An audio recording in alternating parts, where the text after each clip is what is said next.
28ஆம் தேதி காலையில குளம் துறந்தாச்சு என்று கேள்விப்பட்டு முரசி மொட்டைக்கு வலிக்கிட்டு வந்தேன். புளியப்பங்கொடை சந்திக்கு எல்லாம் அந்த பைரோட் பாலம் எல்லாம் 3 அடி மேலே தண்ணி பாயுது. பிறகு கேள்விப்பட்டன் இடையில 11ஆங்கட்ட பாலம் தூக்கி இறக்கிட்டு ஒரு தரம் போயிலான்ட்டு எல்லாம் மறுப்பு போட்டுட்டு அதுக்கப்புறம் 4 நாள் சென்றது தண்ணி படிஞ்ச அப்புறம் இஞ்சால ஒரு தரையும் விடையில. அப்போ வட்டக்கச்சியாலும் போயில, கண்டாவளியாலும் போயில, எல்லாரும் தண்ணி பாயுது.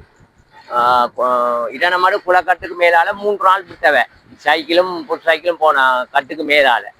பிறகு கட்டுக்கு கீழ் ரோட்டால 3 நாளை பிறகு விட்டுட்டினா அதில் ஒரு வாரம் ஓடிச்சுது. அதுக்கு பிறகு பட்டக்கச்சி பாமடி ரோடு அதுவும் உடைச்சி அள்ளி கொண்டு போட்டுது. அதுவும் பல சிரமத்தில் மத்தியில் மழை பெய்யத்தான் மண் பறிச்சு திரவல் பறிச்சு சல்லி பறிச்சு வானத்தை விட்டு இவ்வளோ நாளும் அதால நாங்களும் அப்படி சுற்றி வந்த பெரிய சிரமத்தின் மத்தியிலான் இதுண்ட. இப்போ இலங்கை இராணுவமும் இந்தியன் இராணுவம் சேர்ந்து கூட்டாத்தான் இந்த பாலம் போட்டிருக்கு.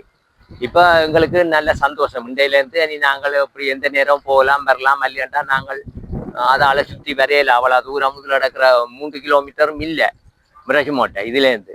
அப்போ நாங்கள் ஒரு 12-13 கிலோமீட்டர் சுற்றித்தான் வரணும். அதுவும் சரியான கஷ்டம் சுற்றி வாரது எங்களுக்கு இயலாது.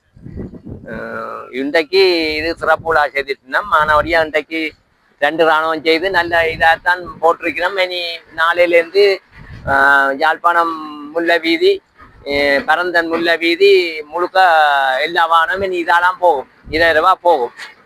இப்போ இவ்வளோ நாளும் பட்டக்கச்சியெல்லாம் பெரிய சிரமத்தில் தான் பஸ்ஸுகள் லொரிகள் வேனுகள் மோட்டர் சைக்கிள் எல்லாம் சரியான. இந்தியன் இராணுவம் இலங்கை இராணுவம் மற்ற பொறியாளர் அவைக்கு சம்பந்தப்பட்ட அவ்வளோ பேருக்கும் நன்றி கூறுவேன்.